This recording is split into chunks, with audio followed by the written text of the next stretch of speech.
Урматтуу Москва шаарындагы мекенештер, эгерде документ боюнча көйгөйлөр болсо бизге кайрылыңыз. Биздин кызматтар: регистрация, ишеничтүү, ИНН, СНИЛС, трудовой договор, медкнижка, медкарта, перевод паспорт, перевод күбөлүк, ОМС, ДМС, черный список жана башка. Так жана да ана бүтүр беребиз. Экрандагы номерлерге кайрылыңыз, 24 саат кайрыла бериңиздер.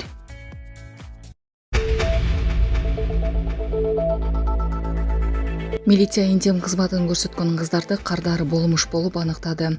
Бишкекте интим кызматын көрсөткөн кыздар аныкталды. Бул тууралуу Ленин Риптен билдирди. Маалымдалгандай, сауна, мейманкана жана ижарага алынган батирлерди интим кызматын көрсөтүп келгендерди аныктоо үчүн милиция кызматкерлери өздөрүн кардар катары көрсөтүшкөн. Аныкталган кыздар милиция бөлүмүнө жеткирилип, тиешелүү чаралар көрүлгөн. Райондук милиция мындай рейдтер уланып жатканын кошумчалады. Зеленский 9 майдагы Москвадагы парадка чабуулду каалап жатканын кыйытты. Украинанын лидери Владимир Зеленский 9 майда Москвада өтө турган жеңиш парадына кол салууну каалап жатканын кыйытты. Бул тууралуу 29 апрель күнү кечки кайрылуусунда билдирди. Кечки кайрылуусунда Зеленский Украина Орусияны жаңжалды токтотуу үчүн так кадамдарга барууга мажбурлоону көздөп жатканын айтты. Анын айтымында Киев азыр Москванын эң маанилүү жерлерин тандап жатат. Алар парад тууралуу тынчсызданып жатат жана алардын тынчсызданганы туура. Биз тескерисинче бул согуш дагы деле уланып жатканына тынчсызданышыбыз керек, деди Киев режиминин башчысы. Буга чейин Орусиянын президенти Владимир Путин 8-9 майга чейин ок атышууну токтотууну сунуштаган, бирок Зеленский иш жүзүндө аны четке каккан. Кыргыз-тажик чек арасынын айрым тилкелеринде танкаларга каршы аңдар казылат. Бул тууралуу чек ара кызматы билдирди. Маалымдалгандай, 29 апрелде чек арага зым тартуу иштеринин башталышына чек ара кызматынын жетекчиси Абдикарим Алимбаев да катышкан. Ал аталган кызмат чек араны өнүктүрүү иштерин өз мөөнөтүндө бүтүрүү үчүн бардык күч аракетин жумшай турганын айткан. Айта кетсек, УКМКнын маалымат кызматы Кыргызстан, Өзбекстан, Тажикстан өлкөлөрүнүн чектешкен жеринде тагыраагы Төрткүл айыл аймагынын кошмоло жерлигинде Кыргыз-тажик чек арасына зым тартуу иштери башталганын кабарлаган. Ага атайын кызматтын башчысы Камчыбек Ташиев онлайн форматта катышып старт берген. Москва шаарында жашап жана эмгектенесизби? Медициналык кызматтар керек, бирок алар сизге кымбат жана сапатсыз сезилет. Умбем клиникалар тармагы сиздерге өз кызматтарын сунуштайт. Бүгүнкү күндүн талабына жооп берген заманбап жабдыктар менен кесипкөй дарыгерлер сиздерди күтөт. Бизде сиз стоматолог, тиш дарылоонун бардык түрлөрү, уролог, невролог, лор, терапевт, хирург, окулист, педиатр, УЗИ жана башка дарыгерлердин кеңешин алып дарылануу мүмкүнчүлүгү бар. Умбем клиникалар тармагы бул жогорку сапаттагы медициналык жабдыктар менен камсыз болгон профессионал дарыгерлер. Сиздердин ыңгайлуулук үчүн Умбем клиникаларынын Москва шаары боюнча 3 медициналык борбору иштейт. Өзүңүзгө ыңгайлуу даректи тандап медициналык кызмат алсаңыз болот. Ушул ай ичи бизге келип төмөндөгү кызматтарга арзандатуу менен медициналык кызмат алыңыздар. Ден соолугуңузга кам көрүүнү эртеңкиге калтырбаңыз. Умбем клиник Москва.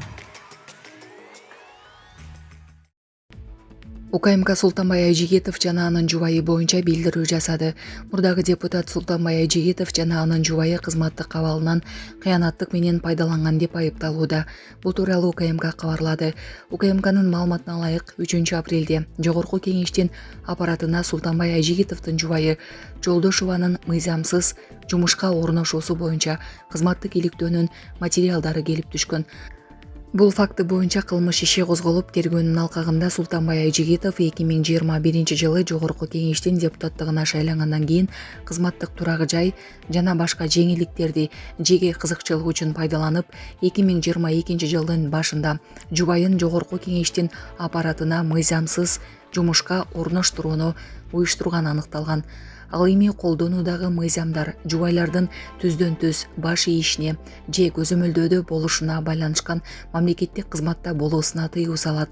Ал эми парламент депутатынын этика кодекси өзүнүн жакын туугандарынын кызыкчылыктарын жана жогорку кеңештин аппаратындагы кызмат орундарына ишке орноштуруу маселелерин илгерилетүүгө мүмкүндүк бербейт.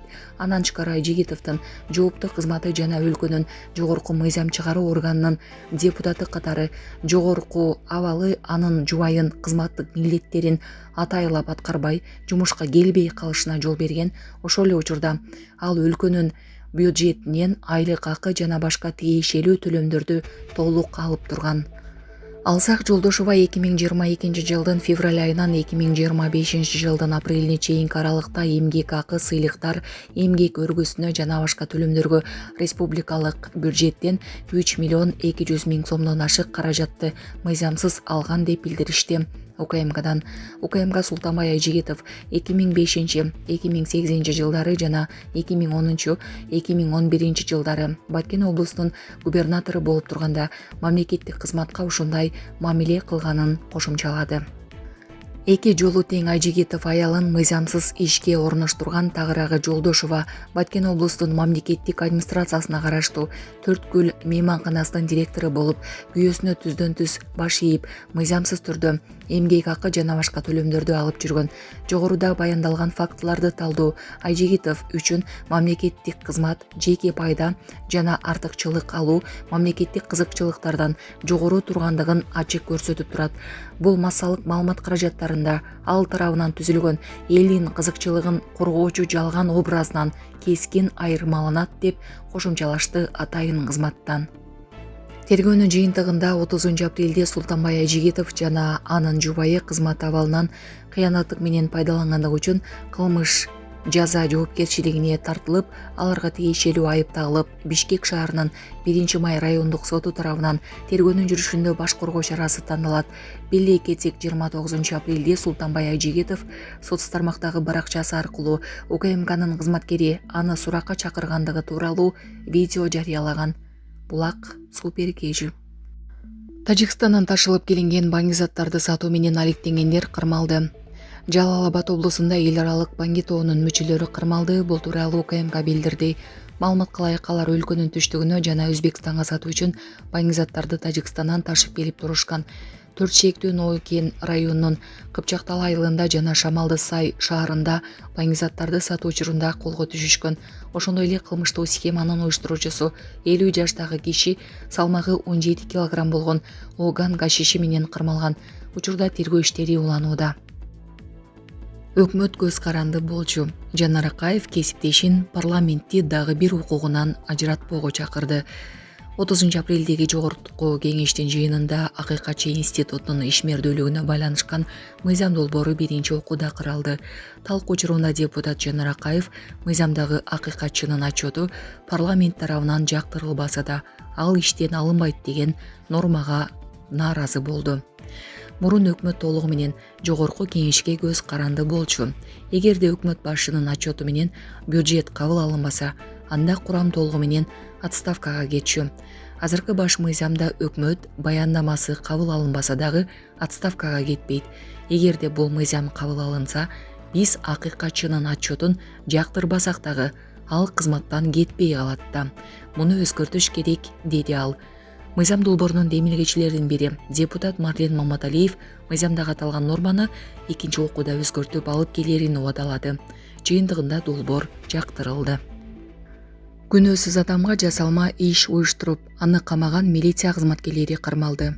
Жалал-Абад облусунда күнөөсүз адамга баңги зат боюнча жала жапкан милиция кызматкерлери менен аларга жардам берген адамдар кармалды. Бул тууралуу УКМК билдирди. Маалыматка ылайык, баңги заттарды мыйзамсыз жүгүртүүгө каршы күрөшүү башкармалыгынын кызматкерлери жана Базар Коргон райондук ички иштер бөлүмүнүн тергөөчүсү, Жалал-Абад облусунун тургундары жана абактагы жарандын жардамы менен кишиге кутум уюштурушкан. Тагырагы милиция кызматкеринин көрсөтмөсү менен кароосуз калган үйлөрдүн бирине марихуана каткан. Абактагы адамдын айтуусу боюнча, бул иштен кабары жок жаран милиция кызматкерин ал жайга ээрчитип барып, желин баштыкты таап, ага өткөрүп берген. Абактагы адам күнөөсүз адамга баштыкта анын документтери болгонун айткан, бирок иш жүзүндө баштыкта жашырылган марихуана болгон. Ошентип алар жалган жала жаап, аны 3 айдан ашык тергөө абагына мыйзамсыз камашкан. Тергөөдө тергөөдө ага физикалык жана психологиялык кысым көрсөтүшүп, Байыңгизатты мыйзамсыз жүгүртүүгө катышы бар делген жаланы мойнуна алдырышкан. Бирок ал кийин сот тарабынан толук акталган. Атайын кызмат милиция кызматкерлери мындай ишке байыңгизаттар менен күрөшүү тууралуу статистикасын жакшыртуу үчүн барышканын белгиледи. Жыйынтыгында абактагы адамдан башка шектүүлөрдүн баары кармалып, УКМКнын убактылуу кармоочу жайына киргизилди. Учурда тергөө иштери уланууда. Булак Суперкежи.